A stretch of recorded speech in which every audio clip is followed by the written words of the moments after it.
I'm Yvonne Hamoud, registered social worker and owner of New Moon Counseling. But out of the office, I'm a mom, wife, daughter, sister, and friend. Join me each week as I sit with a special guest to discuss everyday things that impact our mental health. We'll be chatting about everything from mental health and relationships to media and current events, as well as personal experiences and reflections, all in the hopes of normalizing our humanness and helping you see that you're not alone. This is Outside the Therapy Room. Hi, everyone. Welcome back to Outside the Therapy Room. I'm so excited for our first guest of season 2, Lacey Heels. Hi. Hello, everyone. So happy to be here. I'm so excited to have you here. As we usually start with our, episodes, especially for first guests, just a little introduction. So tell us who you are, Lacey. Of course. Okay, my name is Lacey, and I would say that through all the chapters of my life, I would call myself a creative person. I'm a creative person, I'm an animal lover, I'm a businesswoman, and I feel deeply. I'm a sensitive soul, and Yeah, I love therapy. So just like that's great. super, again, in like the mixture between taking your life's experiences and alchemizing it through art is what we're here for. And it's something I'm really passionate about. So I'm happy to be here. I'm so, like I said a million times, even before we started recording, I'm so excited to have you here. You just did an amazing thing, which is publish a book. Look at all my tabbies I have. I love it. So, your new book, your first book, The Rebirth Rituals, that's kind of a little bit of what we're going to be talking about because our topic for today is on poetry, writing, and the benefits that has on our mental health. And so, before we dive in, can you tell us a little bit about your book? Yes, of course. And thank you for giving me the space to talk about it. Of course. Um, I feel like for years I've been saying I'm going to write a book. And if you're listening and you have that on your list, just know that I was talking about it for like 7 years before I did it.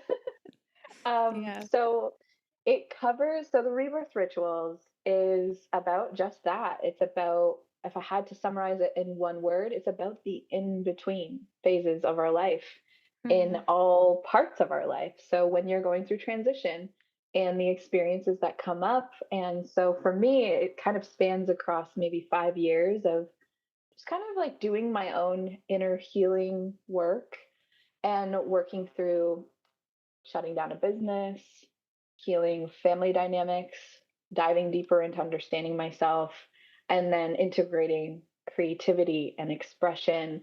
And while I was writing this book, I also was falling in love and trying to understand, myself and that self-love and the self-trust that I had built, and then now integrating that with someone else. And can I hold on to that? So it's divided into 3 sections, which Mhm. I kind of deem like the 3 sections of transformation. Mhm. So it's laid out that way, and it kind of goes through the processes of transition and transformation and that metamorphosis that I think we all can relate to in one way, shape, or form. Hmm. I love your book because it talks about, yeah, kind of like the before when you're kind of starting to notice that something needs to change, the process of healing and the mixed emotions that can come from that, the grief of like who you were and the people around you at that time, but also like how hard it is to kind of sometimes go through that process. And then like the ending piece, which is like, okay, I'm here on a new journey and I have to figure new things out. So I really loved that process. And you talk a lot about people pleasing in your book. I don't know if it's intentional or it Oh, just yeah. kind of came based on your experience, but yeah, we're gonna kind of go through that a little more. But again, like this is a great example of how like I was able to pick up on that even without knowing exactly what your purpose was of this book. And I think with writing, it can be so healing for the writer, the author that is putting their emotions, their thoughts, their experiences into words But as a reader, I was like, damn, this girl read my mind, or this was something I felt. And I think we experience that so much anytime that we hear or we read something that's been written. We can kind of connect to it in different ways. And so I think that that's really beautiful. And that's one of the wonderful things about using writing as a tool to help us cope, to help us process things that we're experiencing in our lives. Mm. Oh, beautifully said, and thank you. Like it means so much to me because like creating anything, it's yours for a very long time. And Yeah. it's about like your own processes and stuff. And then once you release it into the world, it's everyone else's and they get to, and similar to Yeah. music and any, any form of art, you get to Hmm. interpret that for yourself. And so it's beautiful that that all came through, Hmm. because it was definitely intended. Oh, great. Okay, I need to read one that I love, and it's from like the first section of the book. Something in you knows this life no longer fits. You can't explain it, but staying the same would cost you something sacred. So you soften, you listen, you move towards what you cannot yet see. This is how it begins, not with clarity, but with courage. And I love that so much. And it is like, I mean, I think for me, as a person, as a human, but also as a therapist, it's such a privilege to do what I do because I get to kind of see that beginning process of like something in them knows that something no longer fits. They can't quite explain it, but that's why they're there to kind of try to figure out what that thing is. Anyways, it was just really cool to read that and to kind of have this dual perspective on my end of like times that I've experienced that, but also times that I've witnessed my clients going through that as well. So, yeah. Oh, that's so beautiful. And it is true because we're not always fully aware when a change needs to happen. We might be feeling like the same symptoms of that thing that needs to change. And Yeah. that looks different for all of us, but until we start to notice and become more aware, it's hard to understand where it's coming from. So for me, it Hmm. was like, especially with that one, it's like, there's Hmm. something in you that knows something needs to change. And Yeah. it's just that tender process of opening yourself up to that. And then it becomes scary to walk toward the change when you don't know what's on the other side. Yeah, it is for sure. In therapy, we talk a lot about journaling. I think that's like a big thing that is all over the place in media and everywhere. Kind of like you go to therapy, you're going to be forced to journal, but that's not necessarily the case. You're never forced to do anything. But I think why journaling is always recommended is that it's a great way to get your thoughts, your emotion, everything that lives internally within you out onto a piece Mhm. of paper where you can actually look at it. And there's something about that that is helpful. There's, times I've told clients, like, write a letter to this person who did you wrong that you no longer have contact with. You didn't have closure. Like, what would you say? What would you want to say? What would it look like? And having them write that out, a lot of the times they come back and say it was like a weight was lifted off my shoulders, like something about that process where I could write whatever the hell I wanted without having like another person react right away was just so healing and helpful for them. And sometimes also help them understand how they were feeling in the first place. And Mm. so I guess I'm curious about two things. Like, what was your process like writing this book? And also, can you share a little bit about how you first connected to poetry and writing, like on a personal level? Oh my gosh, yes. Maybe I'll start with the second question. So I think just as long as I can remember, as long as I could write and string together words, Hmm. I've just been drawn to it. I've always been a writer, painter, writer. It just depends on the vibe. But Hmm. I remember as like a little kid, like having like, those little fuzzy diaries with the little Yeah. keychain locket. Yeah. Yeah. And it felt sacred even at a young age. I was like, oh, this is mine. This Mm. is where my thoughts go. This is where it gets to be just my space. And I think that unlocked something for me because, again, I didn't know what I was doing when I was doing it growing up, but I always knew I needed to write. That's Hmm. how I would describe it. So it's always kind of been there, and I've always had like a stack of journals for different purposes. So leaning into like what journaling does for us. Like it's huge in healing and therapy and expression work. And Hmm. that has been huge for me because it externalizes what's inside, what's going on, maybe the Yeah. busyness in our minds. And it creates, for me anyway, it had always created a healthy distance so that I could look at it and Hmm. kind of separate from it and start to understand it differently. So it's always functioned in that way for me. But then, it's like I have like a journal that's for the dumping, the brain dumping, getting the busy thoughts out so that I can Yeah. create some distance there. And then there's maybe another journal where it's about gratitude journaling. And then maybe there's a manifestation journal. So again, it's like there are different Lots purposes of with journals. journaling. Hmm. Yeah. And then jumping into the era of now finally writing this book, I think where I began is a ritual with myself is I think it was like every year I would buy myself a journal, a marks a new year. And then I would write like a little intention and the year that I started the journal. And I just started to get bigger and bigger journals. And then what I noticed is like my writing would span across like 3 to 5 years, depending on the size of the journal. So you can imagine I have like a stack of, it's like my own scrapbook of these Hmm. journals. So when I began the process of thinking about the concept for a book, I went through my old stuff first and I just was like, what's here? Are there patterns? Are there Hmm. stories? Is there something that I want to take forward with my new writing? And so I was able to take like maybe little lines, little things, little milestone moments from my life where it really did mark the transition from one thing to another, one version of myself to another. And then I just kind of ran with that. And I had been writing a collection more intentionally around what I was working through, which was a lot of my like own self identity worth work, Hmm. understanding my family dynamics and how that has informed some of my behavior. So, like people pleasing, for instance, was a huge theme. That Hmm. was probably the first thing that came through that I was Yeah. intentionally looking at in my life. And taking that energy back and just taking my own voice back and understanding like, oh, whose voice is that? When we look at our Hmm. self-talk, Hmm. it kind of began here. It was like, oh, where did that come from, and why do I feel that way, and why am I talking to myself in this way? And so when I started to peel back the layers, this is when all the poetry came through, because it's hard to talk about these more complex things that are the makeup of us.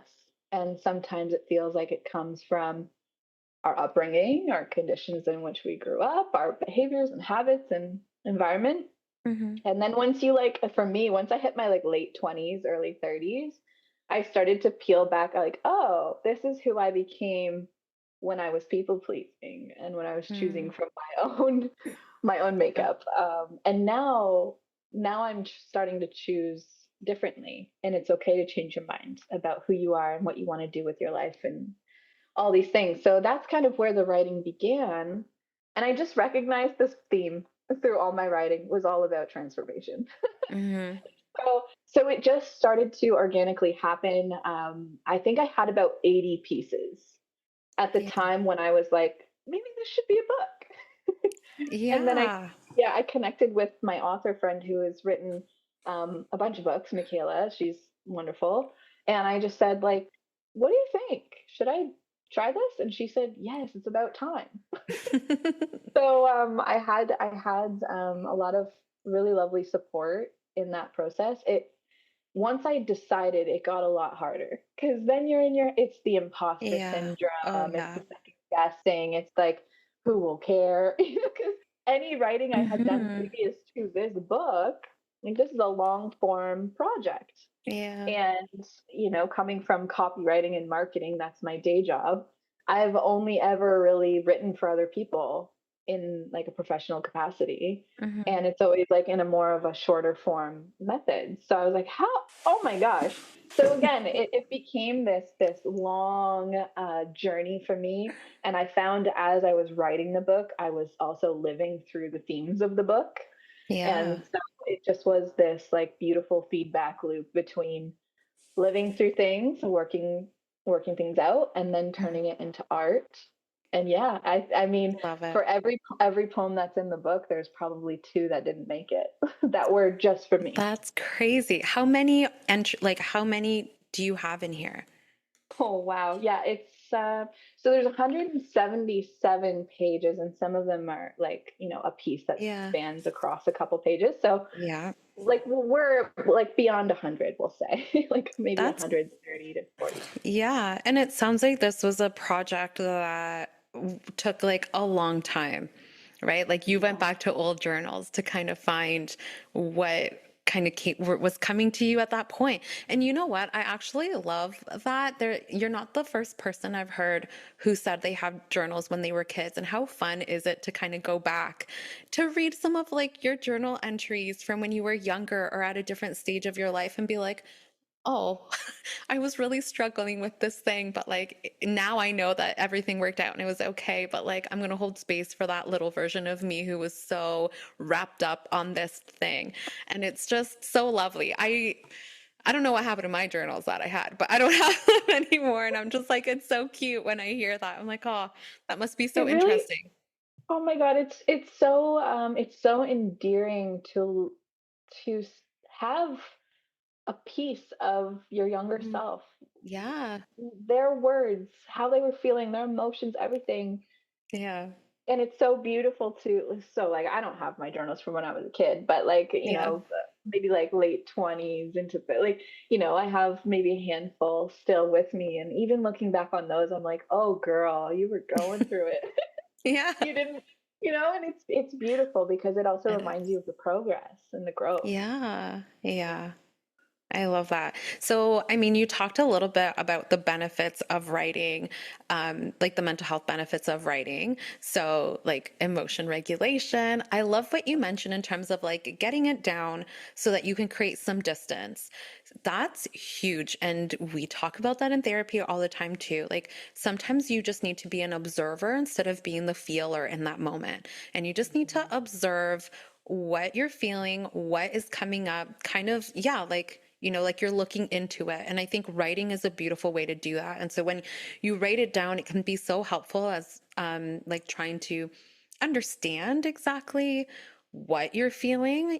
Sometimes when you're like, I'm feeling a certain way, but I don't really know what it is, like that can be a really great moment to kind of just jot things down and see afterwards, as the observer, be able to read it and be like, oh, okay, this sounds like I'm feeling hurt or betrayed or Mhm. whatever the emotion is. So I think like for emotion regulation, it can be quite helpful. But you also talked about writing in different journals. So you have like Mhm. your just write my thoughts down journal, which can be a great stress reliever. And I love my checklists and my like to-do lists. I love those things, but that can sometimes be stress reliever kind of writing, right? Like I'm going to write the things that I have to do, or if we're still again like trying to figure out what we're supposed to do about a stressful situation, having like a I'm just going to write anything down kind of journal can be quite helpful just to kind of again like Mhm. alleviate the stress that we're feeling. So obviously with all of that, our mood is going to improve. We're going to be more self-aware as to how we're feeling in that certain moment, and that's going to help us in the future as we continue to experience emotions.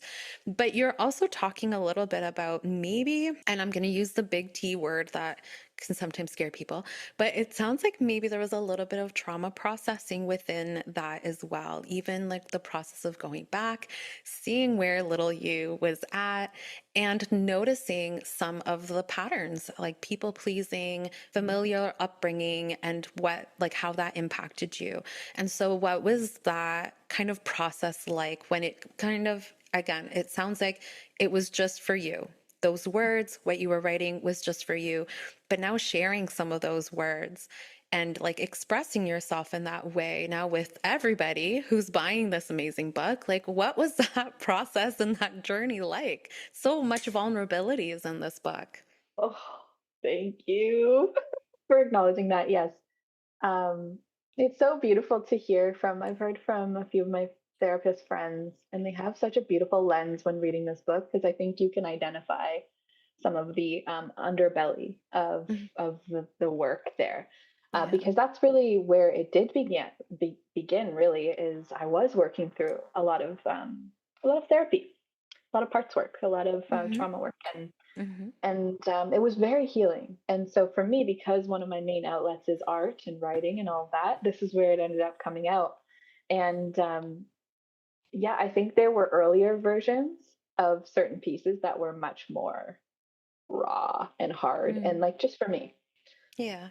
which is important. But I do think so. There is something beautiful about writing and poetry because there is a lot of metaphor, there is a lot of imagery, and it Mhm. allows us to maybe speak to some of those harder things in a creative way, in a Mhm. way that allows you to maybe access it in a way that you can't when you're maybe just trying to talk about it or conversate about it. And so Yeah. for me, a lot of my family dynamics and upbringing, I needed to sort through a lot of that. And it wasn't something I could sort through with those people. Mhm. So it was, Yeah. so it became this vehicle for me to express things that maybe I never felt safe to express, or to maybe have, like you said, those conversations that don't get to happen in real life. Mhm. But it Mhm. can be just as cathartic to express it in a way to hold space for what it is that you are feeling and going through. And again, like, just for example, like, a metaphor. So, for example, like a serpent shedding their Mhm. skin and going through that Mhm. transformation can all of a sudden allow you to sink your teeth into the ways that maybe you have had to shed your skin and you have had to transform and maybe reclaim a new life, or a new version of yourself, or a new idea of family, whatever it is. Yeah. So Yeah. yeah, so there is a lot there, and I think the breakthrough for me with this book is I was finally able, Mhm. brave, willing to go Mhm. there, and was able to speak to some things about myself and my life and my story that I haven't felt confident enough to, or brave enough to, because of my own people pleasing and not wanting Yeah. to, quote unquote, I am using quotes here, hurt anyone else, because this Right. is like such a linchpin of being a people pleaser, is putting Yeah. other people's feelings before yourself. So then, what did I do? I ended up burying a lot of those things that I really did need to say and express for myself and for Mm. little me. So Mhm. this was really healing and cathartic for her and for me. And so um, releasing this work, it's my most Yeah. vulnerable body of work I've released. And Yeah. I think what I learned through the process is I'm not alone in a lot of these things. And Mhm. although I did keep it very metaphor centric, very imagery centric, because that's just like who I am and how I see the Mhm. world, it also gave breathing room for other people to see themselves in that story as I was well. just gonna say, yeah, the metaphors really do, and the imagery, and yeah, like all of that really does help for the reader to kind of create their own feeling from what you're trying to describe. One thing that kind of speaks to those metaphors in your book that I really love is I've died 100 tiny deaths in the name of being good. Like, whew, people pleaser, like in the name of being good and the nice girl, and like all of these things being polite, and kind of how we abandon ourselves and who we are and what we want to say. And so, again, like tiny deaths, like that kind of imagery that you're putting there, and anyone can kind of read it a little bit differently. Yes. Oh my gosh, Yeah. yes. And I think, when you have it's like that adjustment period. It's like maybe you go through the event or the thing, but you don't have the capacity to feel it all or process it all. And Yeah. then once you arrive and you have the capacity, then it will come through. And so Hmm. I found, like, in my more adolescent years, I all of a sudden had the capacity and the tools to start working through a lot of that people pleasing, Hmm. and what that meant for me growing up, and what that meant for how I showed up in the world, and how I Yeah. abandoned myself a lot. And it is super empowering being able to take that back for yourself. Hmm. Yeah, Mm. that is. So we talked a lot about like poetry writing and some journaling, but do you find that there's a difference between journaling, poetry writing when it comes to healing? Mm. Yes, yeah. So, um, kind of back to what we were saying about journaling, and journaling having different processes. I think for me, for many, many years, what journaling was for me was just like the word Mm. vomiting that happens Mhm. when you need to get the stuff out of your brain and your body, and Yeah. creating that distance by externalizing and getting out. Like, I didn't always know that's what I was doing, but I think I just did it naturally, knowing that it was something that helped me and made me Mhm. feel good. So for many years, that's what my journaling was. And I'm also such a music activating your senses girly. Yeah. So for me, ritual is a part of writing. So it's like lighting your incense, your candles, setting the vibe, the lighting, the Mhm. music. Music is always on and activated for me. But there was a moment for me when I started to take a new approach to journaling. And that's through mentors and coaches and doing some different training in the world of mindset. Mhm. And that really like started to activate a new understanding of our brain and how it works and how we can work with it. And so Mhm. what I learned is like, that's the first step. When you're able to pour it out onto the page, that's step one of what journaling can do for you. Yeah. Then you can start to approach it in new ways that help you actualize or Mm. make things happen for yourself, make the shifts happen that you want to see happen. And so, I had a really great mentor that said, like, yes, that's one form of journaling, but let's just say that you want to improve your self-talk, or you Mm. want to manifest a new job or whatever, a lover, a partner, whatever. Start writing about what it is that you do want, because I Mhm. think what I realized when I audited my journals and even my playlists, what I noticed is the content. So, what we consume is what we become a lot of the time. And I Yeah. noticed that what I was consuming or writing or listening to was very sad and big emotions, big negative emotions, because that's how I would process it. But then later, I started to understand that, like, oh, I can use this as a tool for other parts of my life too. So, okay, I want to understand what I actually do want out of a romantic relationship, out of friendship, Mhm. out of my job, out of my life, out of how it looks, how it feels for me. Mhm. So then I got really into the practice of like almost mindset journaling, Mhm. affirmations, all these things. So Yeah. again, like with your journaling, understand your goal with it. Do Yeah. you need to process? Do you need to dump things? Do you want to call something in for yourself? Do you want to Mhm. start creating more awareness around your habits and behaviors? There's even dream journaling. So, Mhm. tapping into your subconscious and what's going on there. Okay, if you're a big dreamer, when you wake up first thing in the morning, write it out. And Mhm. you never know what kind of messages can come through for you. And that really transformed my relationship to writing, because it started to Yeah. expand what was possible. It felt like a superpower.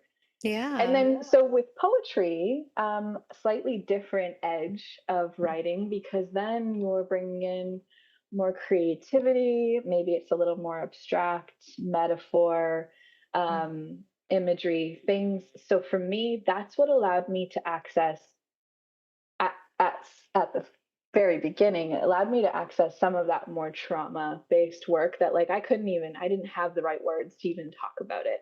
So it Yeah. allowed me to talk about it in this roundabout way that felt more safe, because it was around metaphor and imagery and feelings, Mhm.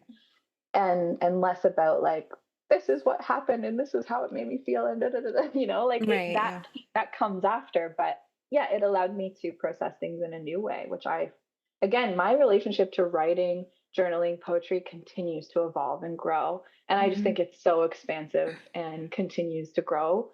And I think just staying curious about what it can do for you and what you want it to do for you. It's like you get to co-create with your rituals around writing. So that's kind of Yeah. how, when I think about the difference between journaling and like prose or poetry, is sometimes I'll start journaling and it'll turn into poetry, or there'll be like a little part in there that I'm like, hang on, that's good. Let me like pull that out and put Yeah. it in this book.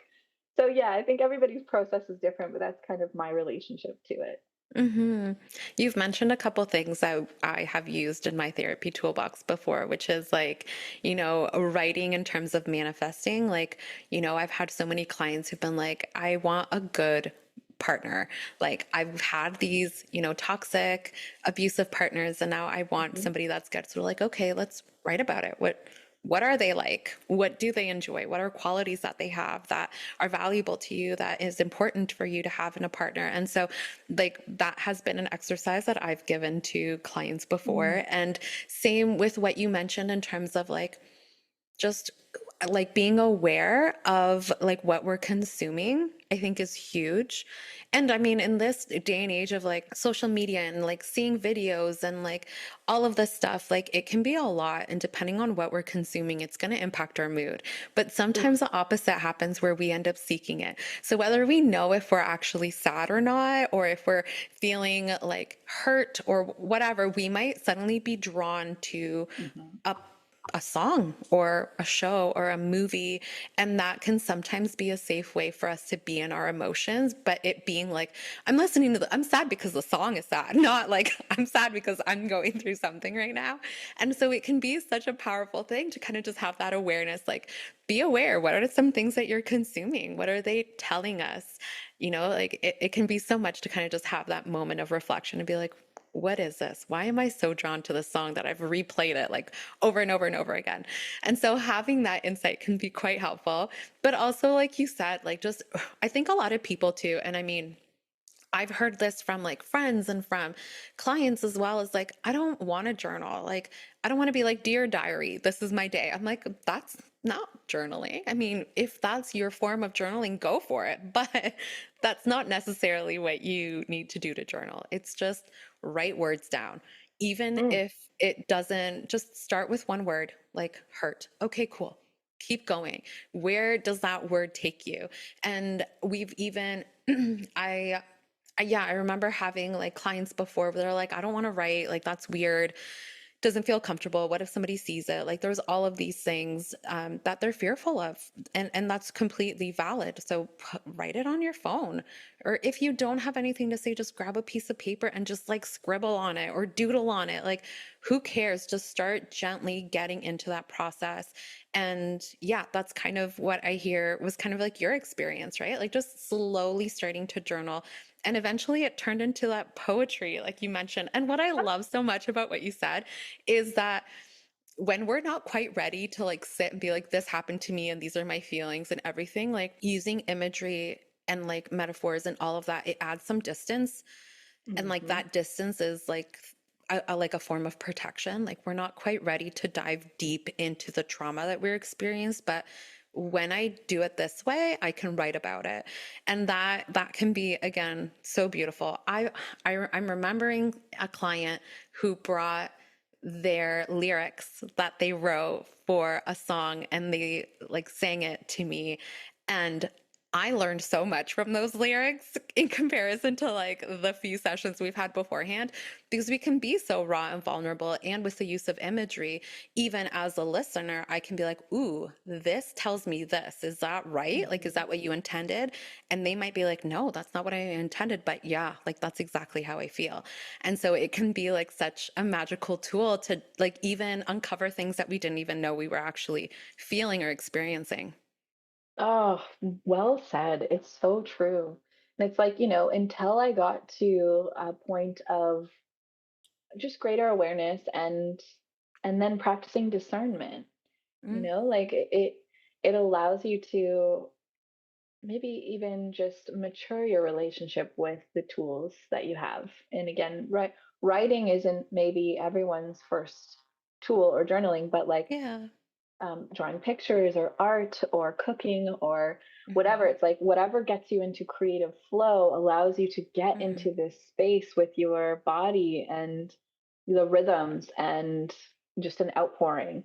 And it's beautiful because it takes you out of like the busyness that can happen in our minds and Yeah. into a flow state. And that for me is where so many of the more profound aha moments or ideas come from is when Hmm. I'm in a flow state.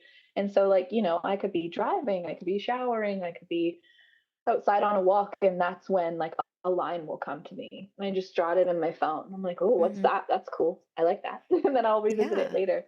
So sometimes it's just like get it down and move on, because Hmm. sometimes we pressure ourselves. And I had this actual music teacher. She it was like a lyrical writing class, and she said, you have 20 minutes on the timer. Everyone's going to write for 20 minutes. That's intimidating, especially Mm-hmm. as a young person. But here's one thing she said that I've taken to me with me through my whole life. She said, when you're writing or you're working on something and you lose a train of thought, you don't know what to say yet, or next rather, just start writing the word and over and Mm-hmm. over and over and over so that you're still in the flow of writing, but there's no pressure. Mm-hmm. So sometimes when I am writing and I want to get through to the other side, I'll just do that. And and it gets monotonous, but it allows Yeah. you to get back into this flow state, really, truly. So that's Mm-hmm. one little tidbit that's really helped me as well. Love that tool. We talked a little bit about vulnerability and kind of like changing some things up in your journal entries originally to, get them ready and prepped for you to publish it out. And obviously, like there's some things that are just for you, and that's within your right and your boundary to just this is me. This is a very raw moment. I'm going to keep that for me. But how do you handle vulnerability when you're sharing your poetry with other people? Great question. Because it's hard. It is one Yeah. of the hardest things, even if it's like a post on social media. Getting Mm-hmm. yourself to the place where sharing becomes comfortable for Mm-hmm. yourself, like there's a lot involved in that. And Mm-hmm. so there like, back to that word of discernment, of knowing what is mine and Yeah. what is private for me and what am I comfortable sharing, which then gets to become communal Mm-hmm. healing, transmutation, whatever. Yeah. Um, and they're both super powerful in different ways. So I Mm-hmm. think for me, writing first and foremost is deeply cathartic and deeply healing to understand myself and to hear my voice and to understand what I'm moving through. Mm-hmm. And then beyond that, once you get to look at it, then I can take that thing that might even be like a universal pattern or experience that I know even friends of mine have gone through too in their own way. Then you get to like take that out of it and say, okay, Mm-hmm. what about this theme that I'm writing about? How can I turn that into something that is still personal to me, but Mm-hmm. is accessible to others as well. So Yeah. that was just like a fine line in balancing that with this book because I wanted to go there. I wanted to be more vulnerable in this book Mm-hmm. because I do find like some of the most powerful art is some of the most vulnerable art Mm-hmm. because it goes to a place that allows you to access inside yourself. And so, if you keep it on the surface a little too much, Yeah. it becomes fluffy and like, okay, Mm-hmm. what what are you actually saying? Like, what does that mean? How does that relate to me? Right. And so it's like it's such a balancing act. But I think for me, gosh, it was it was this practice of just write and move on, write and move Mm-hmm. on. If you get for me in the book writing process, if I started to go down an editing loophole, I would get so stuck in making forward momentum progress on writing the whole thing. So I Yeah. had to often, because I love me a good editing session. And that's when you're like, ooh, if I put it this way versus this way, how's that going to Yeah. land for some? Because you're writing for yourself, but when you know you're writing a book, you also know people are going to have it in their hands. And what I Yeah. wanted with this book is for it to be like a, a companion for those Mm-hmm. moving through similar things. And so I thought to myself, like, what is the book that I needed when I first went through all this stuff and kind of Mm-hmm. filtered things through that lens. And then once you get to the cutting room floor, it's a wild experience because Yeah. it's like they're all your little babies. But Yeah. at the same time, for me, I have like my partner and my closest friends were the ones that got to hear it all, Mm-hmm. and they know some of the things I've gone through and lived through and are writing about. So they were able to give me really lovely feedback and just like hold that in a safe Mm-hmm. space. And if ever there was a piece that I wasn't sure, is this for me? Is this for the book? I already had my own feelings about it, but then being able to put it in front of my closest confidants and just hearing what that meant to them changed my mind. So there were so many pieces that I thought, oh, this won't land with people because it's too personal. Mm-hmm. Was the opposite. So it's like all Yeah. the ones that I was a maybe on And then there were some that I was sure that were going to land. It was actually the opposite. Hmm. So this is the importance of getting feedback too with Yeah. writing if you intend to share that. Yeah. And one that I want to share that I think kind of goes with what you said that like again, I connected to it and I can also I mean, I think I've already shared it with a couple people because I'm like, listen to this. But it's Amazing. can I hold the version of me that didn't know better as kindly as I would a friend? What forgiveness, what compassion do I owe myself today? And I think we're so hard on ourselves all the time. And I think that one is one that I think a lot of people can relate to. And, you know, a lot of people, but I think women too, we tend to be a little harder on ourselves. And so, kind of that curiosity of like, am I able to hold myself as closely as I would a friend? Anyways, I think you definitely succeeded in that one of just like the relatability that your readers can like feel from Oh that my one. gosh. It's so true, right? Because Mhm.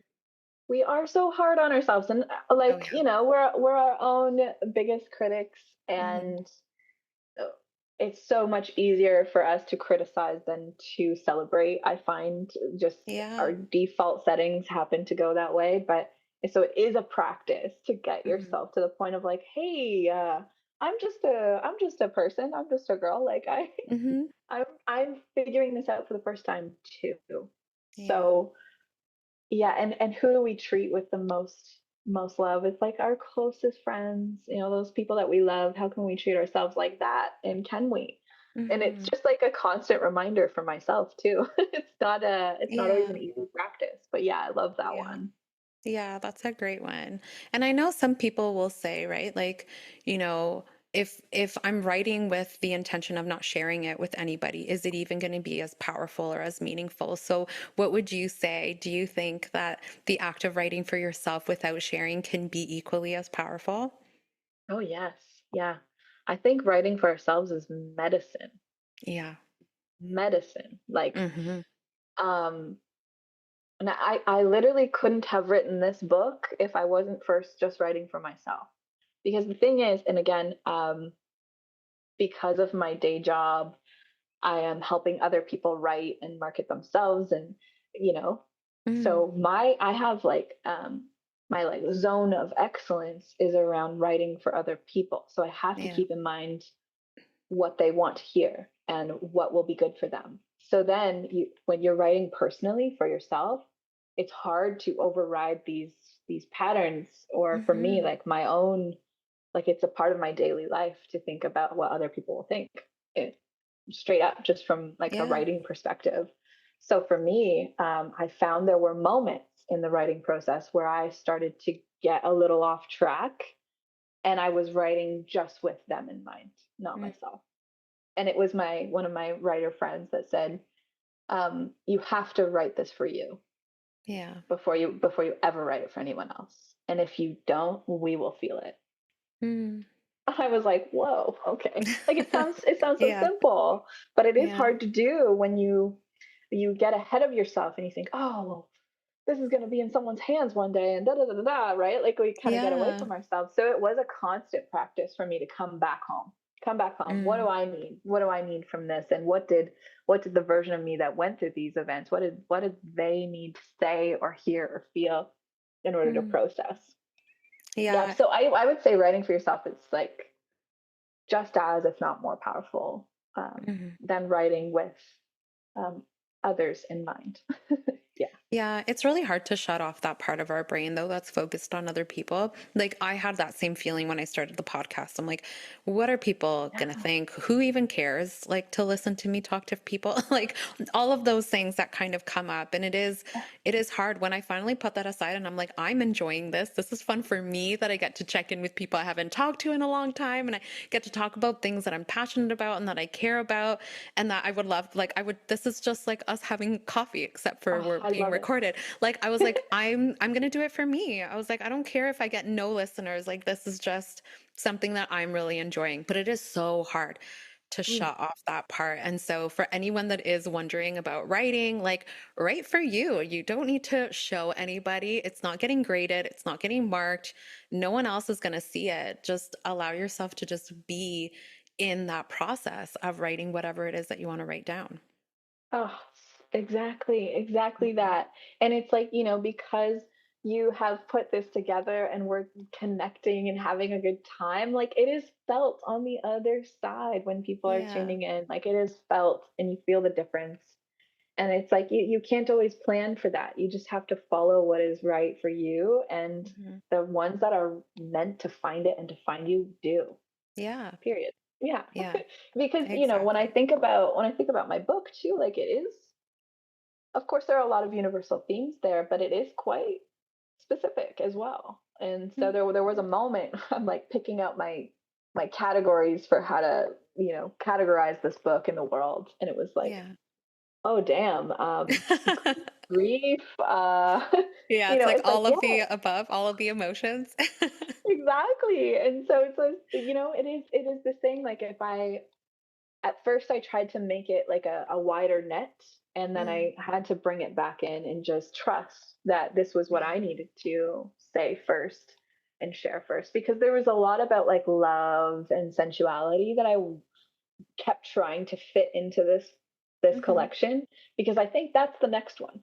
I think the next one Yeah. is There about is a that. couple though, if I'm remembering Yeah. correctly. There is some In that are the quite, That's right. It's like yeah, the the last last little chapter. portion. Yeah. Yeah. We start to tease into those themes, which was a result of going through the transformation. But Mhm. I ended up cutting a lot of that stuff to save it for another collection. But it Yay. is So hard. the It's second hard book when is you. coming, people. That's right, baby. Yeah. So It's happening. it's just so fun. It's such a wild process. But I think if you're just like looking to get started, um yeah, just lean on some of those things that we said, because that's what's helped me when I've gotten in my own way, or when I've gotten Mhm. blocked with what to say or how to say it or what to do. It's like, okay, then draw something. Sometimes I'm Yeah. literally just like scratching in like Do it.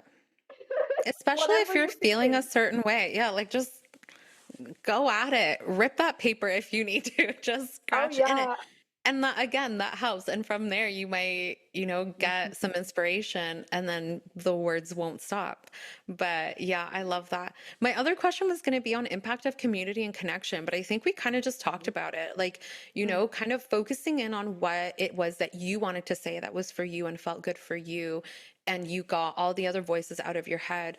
It actually opened up a big space for community and connection because so many people are now connecting to the words that you wrote. So many people are connecting to like their own experiences in healing or in like identifying what they need to do or going through the process of things kind of healing on your own or feeling really isolated in healing. And so I think like writing can definitely create this huge community and connection.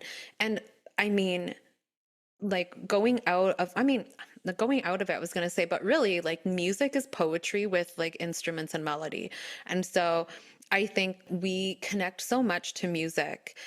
Before mm. we started recording, I was telling you Bad Bunny's last album, like I Oof. was in tears because it was like such great memories that that whole album had around my childhood with like a loud Latin family. Like it was just so lovely. And then he has songs on there about like heartbreak, and like Turista is my favorite song because he's talking about like you're here with me as a tourist. Like if you really go into the lyrics, that song's so deep, but like Right, there there are says layers.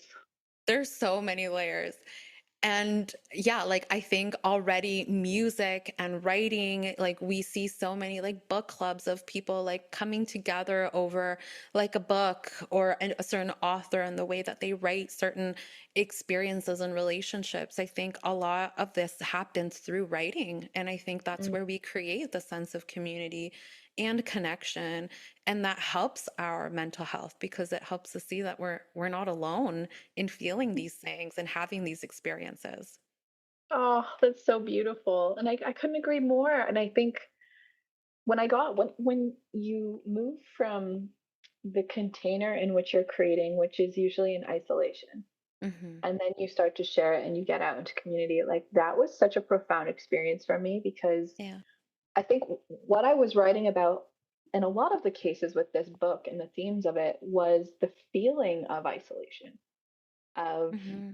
the thing that keeps coming back to me from readers and their feedback is that time in your life when the inside doesn't feel like it matches the outside. And that can mean Yeah. many things. It's just Hmm. like maybe who we were and how we are perceived, they're not matching, because it's like I Yeah. feel different. I feel different now. I have moved through a thing.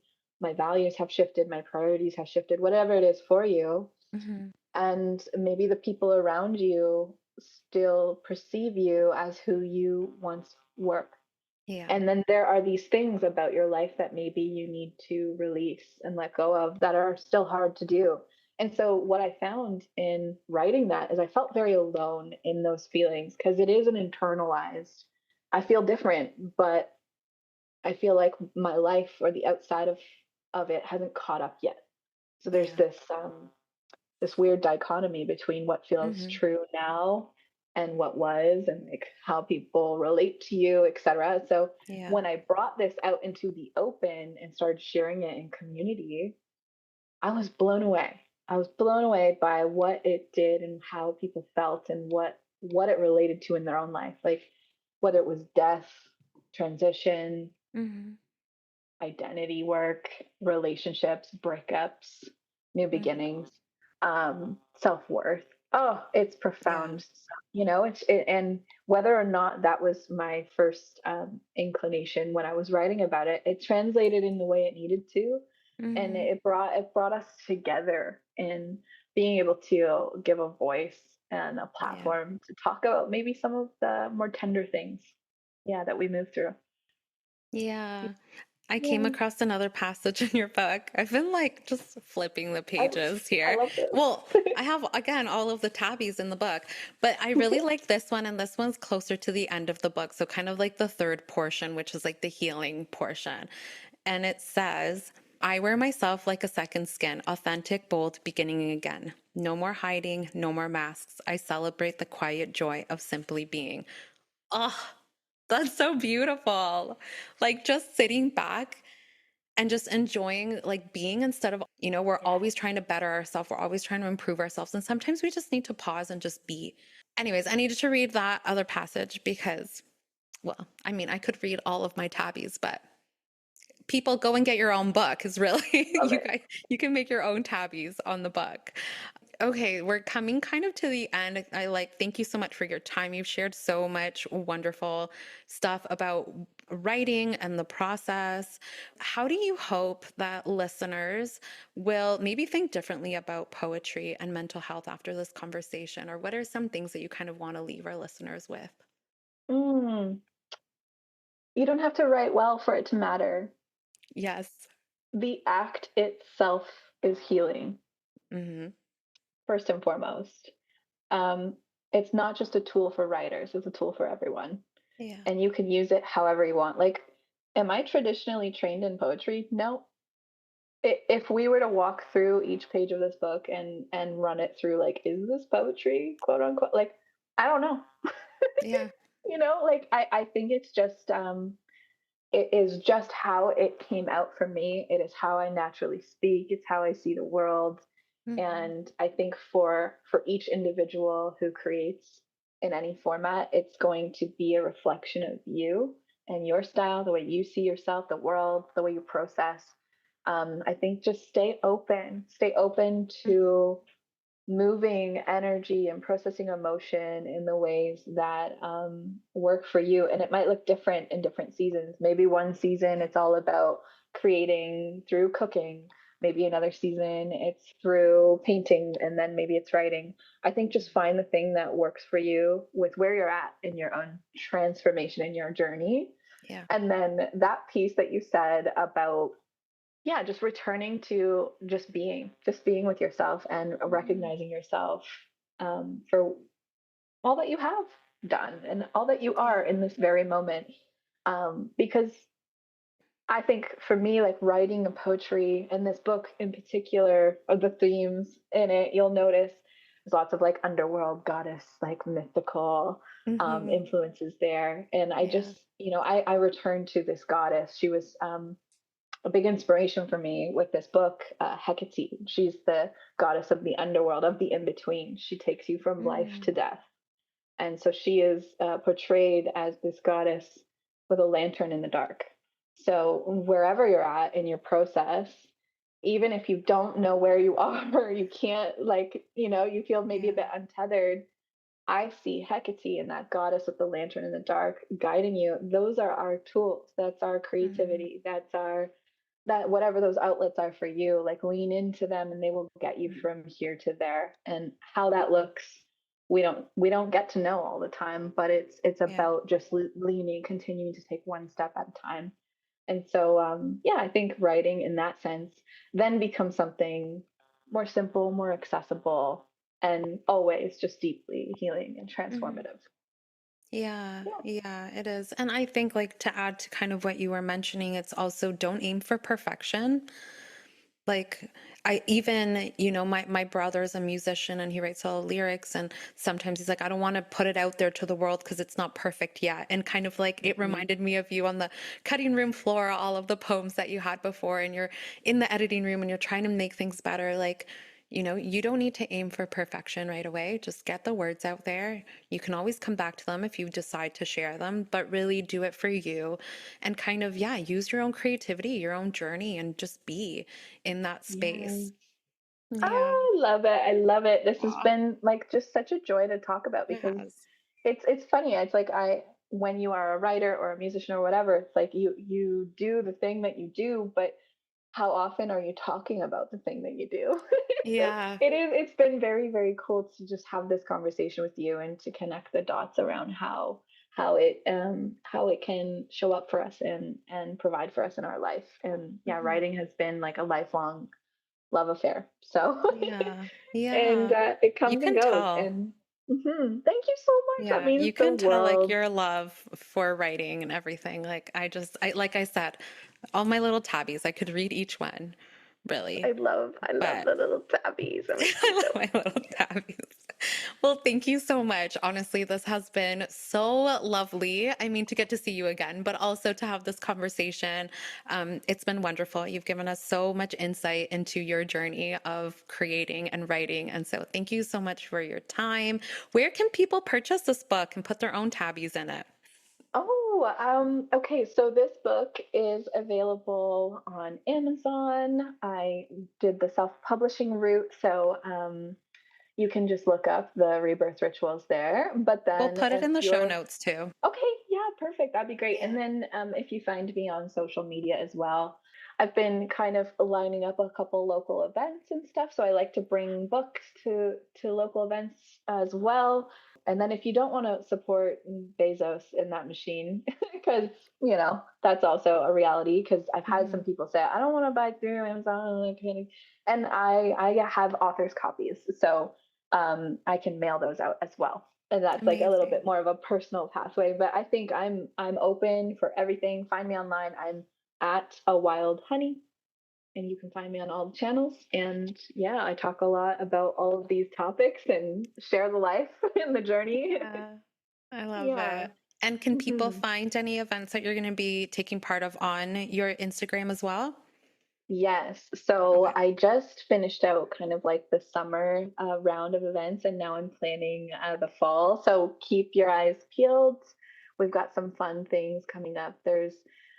It's beautiful. Like, just to, sprinkle a little, what's coming is therapists have been really resonating with this. And I've had a couple interesting invitations to, there may be like a group program created around the book. Mm, And then there's a book club in the works as well around the book. So I will share, amazing. and then I like to like go and have experiences that are based around rituals, and then bring the books and we get to read poetry and connect around it. It really sparks meaningful and deep conversation. So that's what I'm here for. So yes, I will Mhm. be sharing once those dates are more confirmed. I'll let you know. But yeah, I'll be posting on Yeah. mine. I'll see you all on there, hopefully. Yeah, that's awesome. Well, make sure to follow Lacey and look at us just talking about how poetry builds connection and community. And you're doing all of those things already in these events. So look at So all of cool. that. Yeah. So follow Lacey to learn more about her book and about where she might be running one of these events. And make sure to follow us too on Outside the Therapy Room Pod on TikTok and Instagram. And next week, we will be talking about menstrual cycle and how that impacts our mental health and our emotions. So make sure to stay tuned for that one or to catch that one next week. And thanks again, Lacey, and we'll see you all again soon. Thanks. Bye. Thank you so much. Thank you for listening to Outside the Therapy Room. This podcast is intended for educational and entertainment purposes only. If you reside in Ontario and are interested in working with one of our therapists, please visit our website in the show notes. If you reside outside of Ontario, a quick Google search or search through Psychology Today will help you find a therapist near you.